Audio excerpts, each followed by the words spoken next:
যে কবরের যে আযাব, যে আমরা একটা কথা বলি, এটা আযাব বলে রুহের আযাব। কিসের আযাব? রুহ। দেহ তো আপনার নাই, ওখানে দেহ আছে, দেহ তো পচে গেছে, বলে গেছে, তাহলে আযাবটা কিসের? রুহের। বুঝাচ্ছি, আমি এই পড়াশোনাটা করেছি গাজ্জালী রাহিমাহুল্লাহ বই থেকে। এত গভীর মানে লেখা, মানে ধরতে গেলেও মনে হয় একটা লাইন 10 বার করতে হচ্ছে। একটা এক্সাম্পল দিয়ে বোঝাচ্ছেন এইভাবে, তিনি বলছেন এটা একটা উদাহরণ মাত্র, এটাই প্রকৃত ব্যাখ্যা, একটা উদাহরণ মাত্র। বোঝানোর চেষ্টা করছেন তিনি এইভাবে যে আমরা যখন ঘুমাই, অনেকে ভালো স্বপ্ন দেখেন না? ভালো স্বপ্ন দেখে আপনার ভালো লাগছে, মজা লাগছে না? স্বপ্নের মধ্যে আপনি কি ভালো ফিল করছেন? মাশাআল্লাহ ভালো লাগছে, উঠছেন ফিরছেন খাচ্ছেন।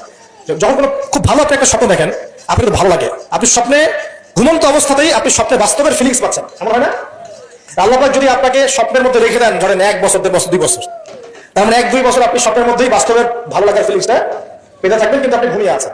বাইরে থেকে আমি আপনাকে দেখছি যে আপনি ঘুমিয়ে আছেন, আপনি ঘুমন্ত অবস্থাতেও ভালো স্বপ্ন দেখেই ভালো ফিল করছেন। তিনি বোঝাচ্ছেন, উদাহরণ দিয়ে বোঝাচ্ছেন, এটা কিন্তু ব্যাখ্যা না, জাস্ট এটা বোঝাচ্ছেন উদাহরণ দিয়ে। আল্লাহ পাক যখন শহীদদের রূহগুলোকে জান্নাতে রেখে দেন, জান্নাতে তারা এইভাবে রূহগুলো ঘুরতে থাকে, ফল ফলাদি খেতে থাকে, পাখির মধ্যে রূহ দিয়ে দেন, সবুজ পাখি, এই পাখি উঠতে থাকে, তারা ভালো ফিল করতে থাকে। ওই হায়াতটাকে আল্লাহ পাক তাদের কাছে বাস্তব বানিয়ে দিয়েছেন, বুঝতে পারছেন? তাদের কাছে মনে হচ্ছে এটাই বাস্তব, এটাই জগৎ। আল্লাহ চাইলে করতে পারে না? একটা ঘুমন্ত মানুষ যদি আল্লাহ করতে পারে, তাহলে শহীদদের ব্যাপারে করতে পারেন না? পারেন। আবার ধরেন একজন মানুষ পাপাচারী, আপনি কখনো স্বপ্ন দেখেছেন, ভয়ের স্বপ্ন, আটকে উঠছেন, শ্বাস বন্ধ হয়ে যাচ্ছে, এমন হয় না অনেকদিন? আর হবে তো বেশি, কারণ কানে তো হেডফোন দিয়ে গান শোনেন, আর হেডফোন কানে দিয়ে ঘুমান, এসব শুনতে শুনতে ঘুমান, এই কি করতে করতে ঘুমান। ঘুমানোর আগে তো দোয়া কালাম নাই, দোয়া কালাম মাসলুম দোয়া কালাম তো নাই, সূরা মুলক নাই, সূরা বাকারা শেষের আয়াত নাই, ইত্যাদি নাই, পবিত্রতা নাই, বিছানা ছাড়েন না, লাইট সাপ করেন না। আপনার সুন্নত মাফিক তো ঘুমাচ্ছি না। ঘুমানোর কতগুলো সুন্নত জানেন? ঘুমানোরই কত সুন্নত আছে। ইস্তেনজা করতে হয়, ওযু করে আসতে হয়, পারলে মেসওয়াক করে নেয়, বিছানা ঝাড়তে হয়, বিসমিল্লাহ বলে লাইট অফ করতে হয়, দরজা খিল দিতে হয়, পাত্র যদি থাকে খাবার পাত্র, পানির পাত্র ঢেকে দিতে হয়, তারপরে পড়তে হয় বিছানায় গিয়ে আয়াতুল কুরসি, সূরা বাকারা শেষের 2-3টা আয়াত, সূরা ফালাক নাস ইখলাস, হাত একত্রিত করে ফু দিয়ে সারা মাসাহ করতে হয়। ডান কাত হয় আল্লাহুম্মা বিসমিকা আমুতু ওয়া আহইয়া বলে এই যে 33 বার সুবহানাল্লাহ, 33 বার আলহামদুলিল্লাহ, 34 বার আল্লাহু আকবার পড়তে পড়তে ঘুমাতে হয়। কয়জন জানে? কয়জন ঘুমানোর সুন্নাত? ঘুমানোর আগে এখন কানে হেডফোন, ব্লুটুথ, হাবি জাবি এইসব যুবকরা ঘুমাচ্ছে। প্রতিটা কাজ নবীর সুন্নাত মতো করার চেষ্টা করবো, আল্লাহ পাক তৌফিক দান করেন। এই যে 9 নম্বর ওয়াদা করেন, জীবনের প্রতিটা কাজ নবীর সুন্নাত মতো করবেন, রাজি আছেন ইনশাআল্লাহ? একদম চেহারা থেকে শুরু হবে, চুল দাড়ি পোশাক আশাক থেকে শুরু হবে, আল্লাহ পাক যত উপরে নিয়ে যাবেন, আপনি যেখানেই যান নবীর সুন্নাত বাস্তবায়ন করবেন ইনশাআল্লাহ। আল্লাহ পাক তৌফিক দান করুন, বলি আমিন। মনে করেন খারাপ স্বপ্ন দেখছেন, খারাপ স্বপ্নে এখন আপনি কষ্ট পাচ্ছেন, দেখছেন যে পানিতে ডুবে যাচ্ছেন, দেখছেন যে আপনি আগুনে পড়ে যাচ্ছেন, নাউজুবিল্লাহ, দেখছেন যে আপনি হয়তো কি আপনার শ্বাস গলা চিপে ধরেছে ইত্যাদি, মানে আপনি কষ্ট পাচ্ছেন। বাহির থেকে কিন্তু আমি আপনার কষ্ট বুঝতে পারবো না, পারবো? আপনি ঘুমিয়ে আছেন, ঘুমিয়ে আপনি কষ্ট পাচ্ছেন। এখন এই ঘুমন্ত কষ্টের স্বপ্নটাকে আল্লাহ পাক যদি 5 বছর লম্বা করে দেন, পারবেন কিনা? আল্লাহ পাক পারেন কিনা? 5 বছর ঘুমিয়ে আছেন, উঠতে পারতেছেন, এখন এটা হয় না, আল্লাহ চাইলে পারেন, সম্ভব কিনা? আল্লাহ পাক 309 বছর ঘুম পাড়া রাখেন নাই মানুষকে? আছে না দলিল? কোরআনে আছে না? কোন সূরায়? এই তো মাশাআল্লাহ, মাশাআল্লাহ, সূরা কাহফে আছে না? 309 বছর আল্লাহ পাক 9 জন 10 জন ছেলেকে ঘুম পাড়া রাখছেন না? রাখছেন। তো এখন মনে করেন যে আল্লাহ পাক আপনাকে ওই কষ্টের আযাবটাকে লম্বা করে দিলেন, কষ্টের স্বপ্নটাকে লম্বা করে, তাহলে আপনি কিন্তু ঘুমের মধ্যে কষ্ট ফিল করবেন।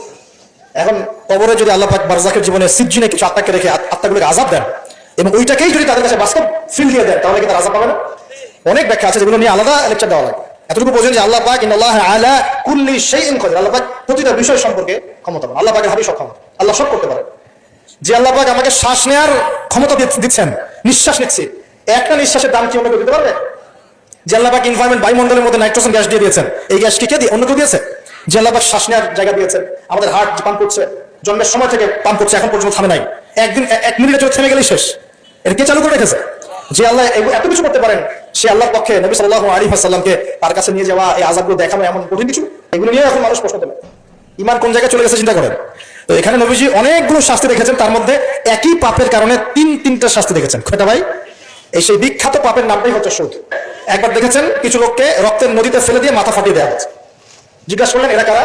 জিবরাইল আলাইহিস সালাম বলছেন এরা আপনার উম্মতের সেই সব ব্যক্তি যারা সুদখোর ছিল। রক্তের নদী কেন?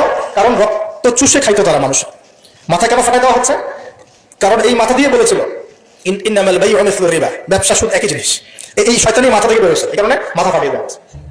আরেকটা শাস্তি দেখেছেন, তারা পাথর খাচ্ছে, পাথর, বড় বড় পাথর খাচ্ছে, পিছনের রাস্তা দিয়ে পাথর বের হয়ে যাচ্ছে। জিজ্ঞাসা করলেন কাদের কি কারণে শাস্তি দেওয়া হচ্ছে? জিবরাইল আলাইহিস সালাম বললেন এটাও সুদের কারণে।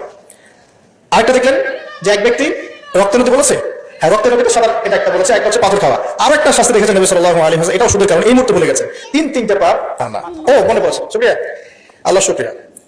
3 নাম্বারটা দেখেছেন তিনি, যে কিছু মানুষ শুয়ে আছে, আর এই পেটটা, এই বাড়ি, আমাদের বাড়ি যেমন উঁচু, বাড়ির মতো উঁচু হয়ে আছে পেটটা, আর পেটের ভিতরে অজগরের মতো বড় বড় সাপ কিলবিল কিলবিল করছে।